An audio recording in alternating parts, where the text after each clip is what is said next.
औज़ुबिल्लाहिमिनश्शैतानिर्रजीम बिस्मिल्लाहिर्रहमानिर्रहीम अस्सलामु अलैकुम वरहमतुल्लाहि वबरकातुहू। सूरह त्वाहा है मेरे सामने और सूरह त्वाहा की आयत नंबर 124 है, पारा नंबर 16 है और रुकू नंबर 16 है।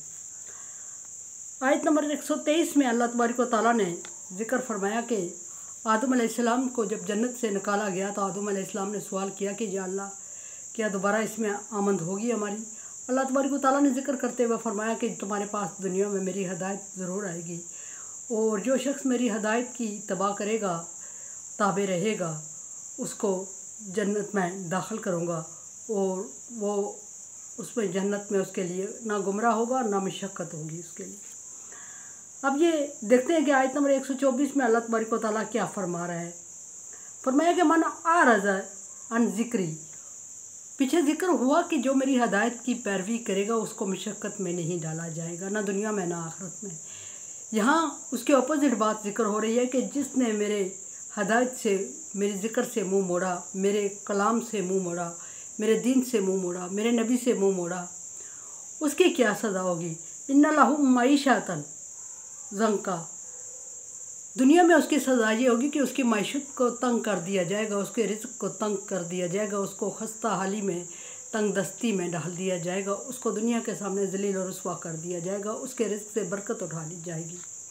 जो भी तंग दस्ती की सूरत है उसके माल असबाब को बार बार ज़ाया कर दिया जाएगा और उसके खेत खलियान को बार बार तबाह कर दिया जाएगा। दुनिया की में जो भी तंग दस्ती की सूरतें हैं वो सारी उस पर लागू कर दी जाएंगी और सिर्फ यही सज़ा काफ़ी नहीं बल्कि आखिरत में भी उसके लिए सज़ा होगी।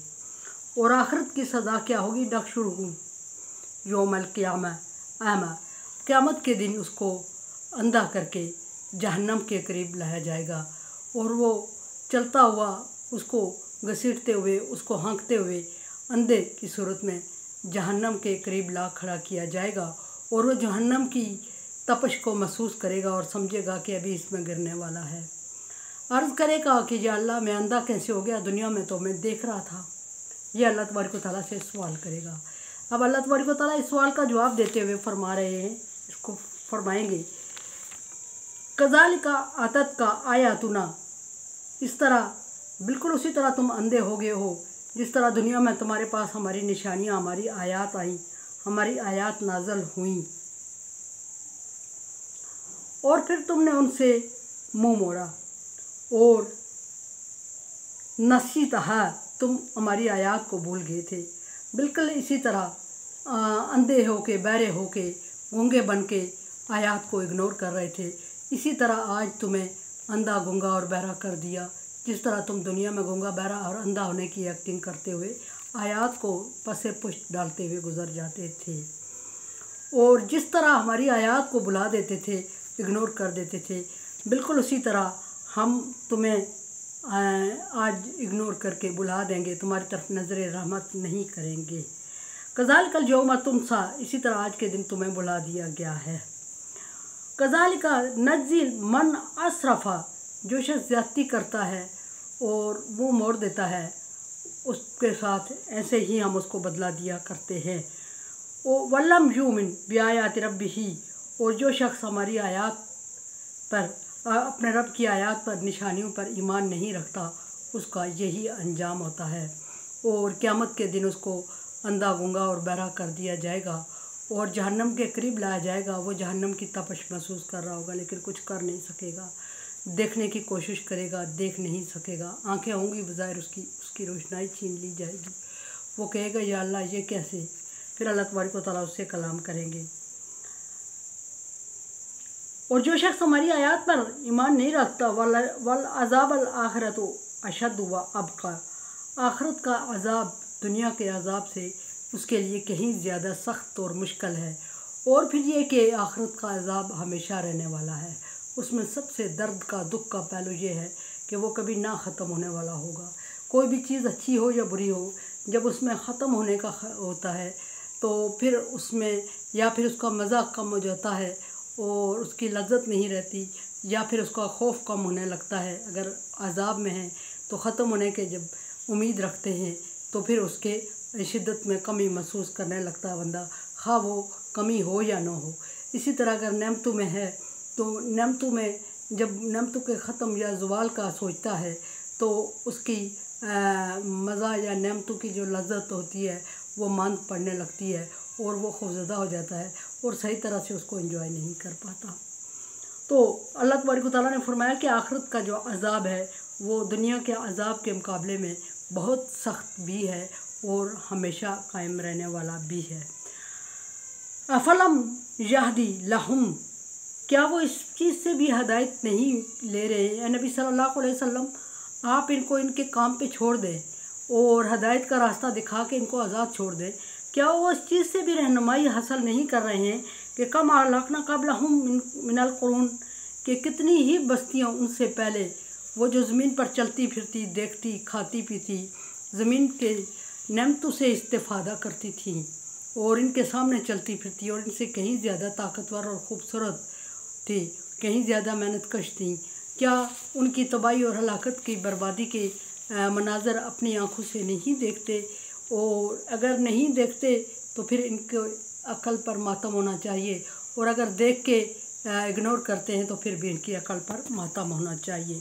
یمشون فی مساکنہم، وہ ان لوگوں کی طرح اپنے گھروں میں رہتے اور اپنے گھروں میں چلتے پھرتے اور اپنے گھروں کو خوبصورت بناتے اور ان سے فائدہ اٹھاتے تھے۔ ان فی ذالک لآیات لأولی النہی، اس میں نشانیاں ہیں ان ساری چیزوں میں، لیکن نشانیاں بھی اللہ تبارک و تعالیٰ نے ڈال تو ہر ایک کے لیے دی ہیں، لیکن اس سے استفادہ وہی کچھ لوگ ہی کرتے ہیں۔ اور وہ کچھ لوگ کون ہیں جو ان نشانیوں کو دیکھ کے عبرت پکڑتے ہیں، ہدایت اور رہنمائی حاصل کرتے ہیں، نصیحت حاصل کرتے ہیں۔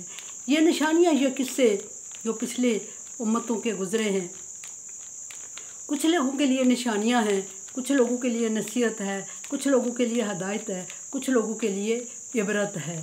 قرآن پاک میں اکثر یہ لوگ جب ان کو پرانے نبیوں کے قصے، قوموں کی بربادی کے قصے سنائے جاتے تھے اور حالات بربادی کے دکھائے جاتے تو وہ کہتے کہ یہ تو قرآن میں کیا ہے، کیا سنیں ہم، یہ تو پہلے لوگوں کے قصے کہانیاں ہیں، اس کے علاوہ اس میں نئی چیز تو کوئی ہے ہی نہیں۔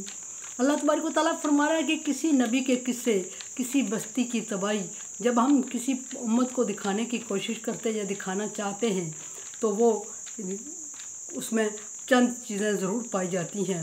وہ صرف انجوائمنٹ کے لیے نہیں ہوتا یا صرف باتوں کی حد تک قصہ کوئی نہیں ہوتا، بلکہ اس میں نصیحت ہے، عبرت ہے، ہدایت ہے، اور عقل مندوں کے لیے ان نشانیوں میں بہت سارے فوائد بھی ہیں۔ لیکن بدبختی یہ کہ ان لوگوں نے اللہ تبارک و تعالیٰ کی نشانیوں کو دیکھا، بستیوں کو تباہ و برباد ہوئے دیکھا، الٹ پلٹ ہوا دیکھا۔ وہ لوگ ان سے کہیں زیادہ مشہور زمانہ تھے، کہیں زیادہ علم رکھتے تھے، کہیں زیادہ مہارت رکھتے تھے، کہیں زیادہ جسمانی طاقت اور قوت رکھتے تھے، کہیں زیادہ بڑی جسامت کے مالک تھے، لیکن جب انہوں نے اللہ تبارک اور کہیں زیادہ نعمتیں اللہ تبارک و تعالیٰ نے ان کو عطا کی ہوئی تھیں اور کتنے لمبے عرصے تک ان نعمتوں سے استفادہ کر رہے تھے اور یہ سمجھ بیٹھے تھے کہ یہ نعمتیں کبھی ہمیشگی کے لیے ہیں، ہم سے چھینی ہی نہیں جائیں گی۔ لیکن جب پے در پہ انہوں نے اللہ تبارک و تعالیٰ کی نافرمانی کی اور نافرمانی کرتے کرتے حد سے بڑھ گئے تو اللہ تبارک و تعالیٰ نے ان کو اس طرح نیست و نابود کیا کہ اب ان بستیوں میں مٹ کے اور زمین بوس ہو کے رہ گئی ہیں، اور ایسا لگتا ہے ان بستیوں کو دیکھ کے کھنڈرات بھی نہیں ہیں وہاں، یہ لگتا ہے کہ کبھی کوئی بستی یہاں آباد ہی نہیں تھی۔ تو اللہ تبارک و تعالیٰ فرما رہا ہے کہ ان ساری چیزوں میں عبرت ہے، نصیحت ہے، ہدایت ہے، لیکن ایک طبقے کے لیے، اور وہ طبقہ کون سا ہے؟ اولو النہا۔ اولو النہا کا مطلب عقل والوں کے لیے نشانیاں ہیں، اور عقل والے کم ہی لوگ علم اور عقل والے پائے جاتے ہیں۔ بظاہر کتابیں پڑھنے کے لیے اور زیادہ باتیں کرنے لیے ہر شخص عقل مند اور اہل علم ہے، لیکن وہ علم، وہ عقل جو کہ اللہ تبارک و تعالیٰ کے راہ کی طرف گامزن کرے اور سمجھائے اور سوچنے پہ مجبور کرے، وہ علم کچھ ہی لوگوں کے پاس ہے اور انہیں کے لیے اس میں نشانیاں بھی ہیں۔ میرے چینل کو دیکھیں، سمجھیں اور صدقہ جاریہ میں میرا ساتھ دیں۔ تعاون علی البر والتقوی، اللہ کا حکم ہے کہ نیکی اور اچھائی کے کاموں میں ایک دوسرے سے تعاون کریں۔ اگر آپ سمجھتے ہیں کہ کام نیکی اور بھلائی کا ہے تو تعاون کریں، ادروائز میں آپ کی رائے کی منتظر ہوں۔ اللہ حافظ۔